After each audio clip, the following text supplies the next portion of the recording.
લંડનમાં બનેલી આ સાચી ઘટના કહું છું. 50 છોકરા સ્કૂલમાંથી ફરવા માટે ગયા છે. આ 50માં 49 નોન જૈન છે, એક જ જૈન હોય છે, એક છોકરો જૈન છે. આપણો એક જૈનનો છે ને 49 ને ક્યારેક ભારી પડે એવો હોવો જોઈએ. નહીં, આપણે આપણું જૈનત્વ અત્યારે વિસારે પાડી દીધું છે, ભૂલી ગયા છીએ. એના માટે મારે આ પ્રવચન કરવું પડે છે, તમને પ્રશ્નો કરવા પડે છે. R you Jain? જૈનો એક બાજુ જાત્રા કરે ને બીજી બાજુ હોટલમાં જાય. મને એક જણ મળ્યો કે હું તો મહેસાણા જાઉં. મેં કીધું કેમ? એ કે જુઓ, ઉતરવાનું ધર્મશાળામાં સસ્તું, ખાવાનું ક્યાં? ભોજનશાળામાં એ સસ્તું, અને પછી ધુબાકો મારવા વોટર પાર્કમાં જવા. શું ઉસ્તાદ હોય છે! રેવા અને ખાવા આપણા જૈનોની ધર્મશાળા ને ભોજનશાળામાં આવે, અને હરવા ફરવા માટે ક્યાં જવાનું? વોટર પાર્કમાં. ड्यूअल कैरेक्टर, ये दुहेरी जिंदगी है. 49 છોકરા નોન જૈન છે ને એક છોકરો જૈન છે. 50 છોકરાને લઈને ટીચર ફરવા માટે ગયા છે. ફર્યા પછી બપોરના જમવા બેઠા છે, અને એમાં નોનવેજ આઈટમ આવી છે. તમારા દીકરાઓને જરાક સ્ટ્રોંગ કરજો કે ક્યાંક જમવા જાય ને તો ખબર પડે કે હી ઇઝ અ જૈન. જૈનોના દીકરા જમવા જાય તો જુદા જ પડી જાય. હું પોતે જ્યારે નાનો હતો, એસએસસીની એક્ઝામ આપવાની હતી, એની પહેલા સેન્ડ ઓફ હતો. સેન્ડ ઓફ બધા ભેગા થાય, ગેટ ટુગેધર થાય, સાથે જમવાનું. અને અમારી સ્કૂલની અંદર ઘણા બધા તો મોટા ભાગના અજૈન, 2-5 જણા અમે જૈન. એમાં જેને ચુસ્ત જૈન કહી શકાય એવો એકલો હું. બપોરના જમવા બેઠા, શ્રીખંડ હતું, પૂરી હતું, બધું જ હતું. અજૈન હોવાના કારણે શાક શેનું બનાવે લોકો? મોટે ભાગે બટાટાનું. મેં નક્કી કર્યું હતું કે આપણે તો આવું બધું ખાવાનું જ નથી, શ્રીખંડ ખાઈને આપણે ઊભા થઈ જશું, પણ આવું શાક તો નહીં ખાવાનું. જુઓ, તમે તમારા ધર્મને જો વફાદાર રહેશો ને તો કુદરત પણ તમને અનુકૂળ થતી હોય છે. આ 50 છોકરા છોકરીઓમાં એક છોકરી પણ એવી હતી, એ ભલે જૈન નથી પણ એને ખબર હતી આ ચુસ્ત જૈન છે.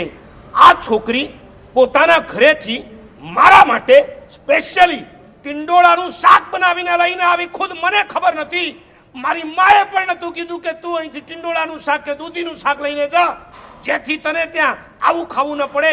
મારી માએ મને એ રીતના તૈયાર કર્યો હતો. ક્યારેક દાળ ન મળે તોય ચલાવી લેવાનું, ક્યારેક શાક ન મળે તો પણ ચલાવી લેવાનું, કોઈ પણ વસ્તુ મળે એડજસ્ટ કરી લેવાનું. અને આ છોકરીને ખબર હતી આ છોકરો નહીં ખાય, એ પોતાના ઘરે મારા માટે સ્પેશિયલ ટિંડોળાનું શાક બનાવીને લઈને આવી. અને એણે જોયું, મેં જે બી બટાટાના શાકની ના પડી, ઉઠીને સીધી આવી મને કે તારા માટે ટિંડોળાનું શાક લઈને આવી છું, તારે એની અંદર ખાવાનું. તમે શું અમારું ધ્યાન રાખો છો? ભગવાન ખુદ અમારું ધ્યાન રાખતી હોય છે.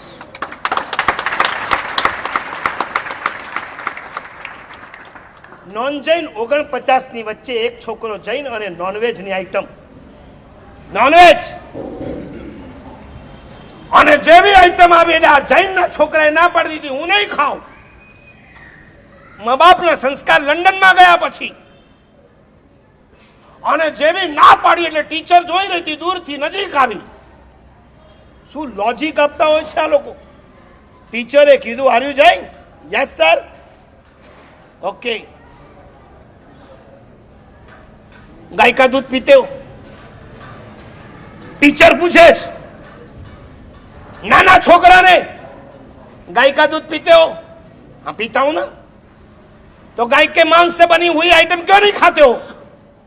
जुओ, अच्छा अच्छा ની બુદ્ધિને ભરમાવી નાખે એવો લોજિક હોય.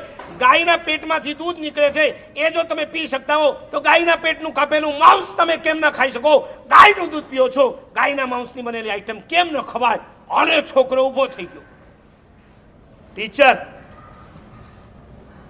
मेरी भी एक बात आप कान खोल के सुन लीजिए.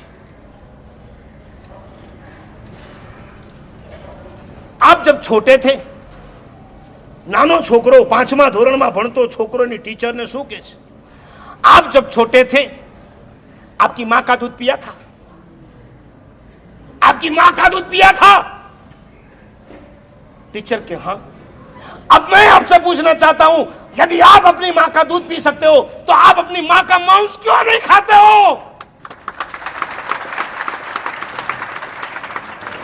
आप मुझे कहते हो कि गाय का दूध पीते हो तो गाय का मांस क्यों नहीं खा सकते? तो मैं आपसे पूछना चाहता हूं कि आप गाय माँ का दूध पिया था, आपकी माँ का मांस क्यों नहीं खाते हो? पहले आप अपनी माँ का मांस खा के आइए, फिर मैं गाय का मीट खाऊंगा.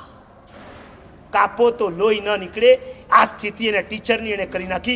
જિંદગીમાં બીજી વખત કોઈ આર્ગ્યુમેન્ટ, કોઈ તર્ક, કોઈ લોજિક આ છોકરાની સામે આ ટીચરે બતાવવાનું બંધ કરી દીધું. આ રિયલ ઘટના કહું છું, રિયલ બનેલી ઘટના. એક લંડનમાં રહેલો છોકરો પોતાની ટીચરની બોલતી બંધ કરી શકે છે. તમે જૈન થઈ તમારા પેટમાં ઇનડિરેક્ટલી પણ જાય. હું નથી ઈચ્છતો, મેં એટલા માટે આ હન્ટર લગાડ્યો છે. નંબર 2,